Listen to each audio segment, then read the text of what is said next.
Greed can make people do stupid things. It made this man turn against his best friend. This is the story of George McHale, better known as Mac.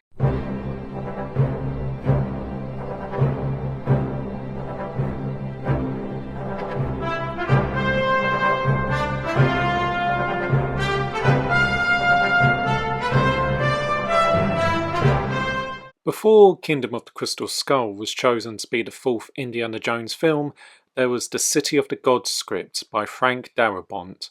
In the script there was two characters who each follows a role similar to what Mac does, one being a friend turned traitor who Indy tries to save, and the other was a greedy ally to the villain.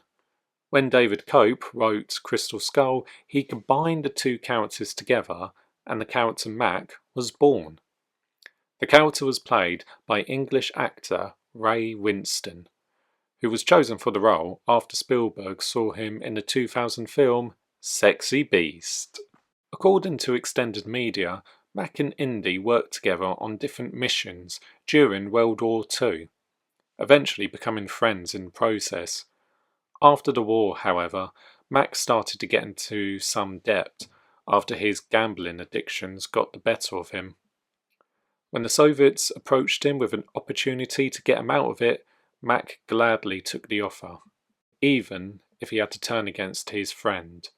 When a group of Soviets, led by Irina Spalko and Antonin Dovchenko, needed information on finding the Crystal Skull that led to the city of Akator, Mac informed them about Indy's involvement in the Roswell crash. Mac was kidnapped, along with Indy, and taken to Hangar 51. While in the warehouse, Indy tried to escape with Mac, but he revealed his true loyalties to Indy's unfortunate disappointment. Nevertheless, he managed to escape, despite Mac warning the Soviets on how he worked. After leaving the hangar and learning of Jones's survival, Mac travelled to Peru to spy on him and the greaser, Mutt Williams, until they found the Crystal Skull. After tipping off the Soviets, the two were captured. In the Russian camp, Mac tries to persuade Jones to help the Soviets, but instead he gets a broken nose. This shows that despite betraying him, Mac still had a fondness for Jones and didn't want to see him killed. This is further proven when Spalko tries to use the skull's power on Jones, with Mac being one of the few to ask her to stop. When the journey to Akator began, Jones and his friends managed to escape, and in order to save his own skin, convinced Indy that he was actually a double agent, working for the CIA.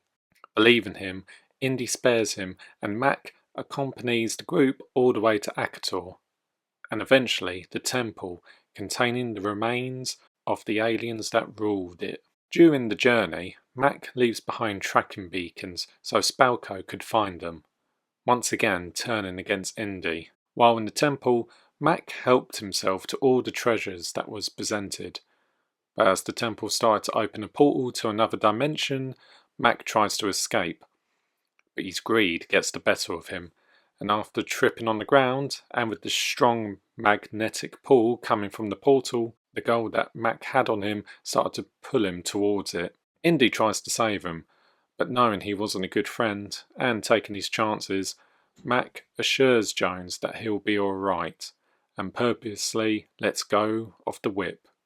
Mac gets sent straight into the portal, while the others manage to escape. In many ways, Mac is like a combination between Elsa, an ally of Indy who turns against him, and Sully, that has helped him many times. But much like Elsa, Mac's greed got the better of him, and he suffered the consequences for his actions. Next time, we have another colonel to look at, Antonin Dovchenko.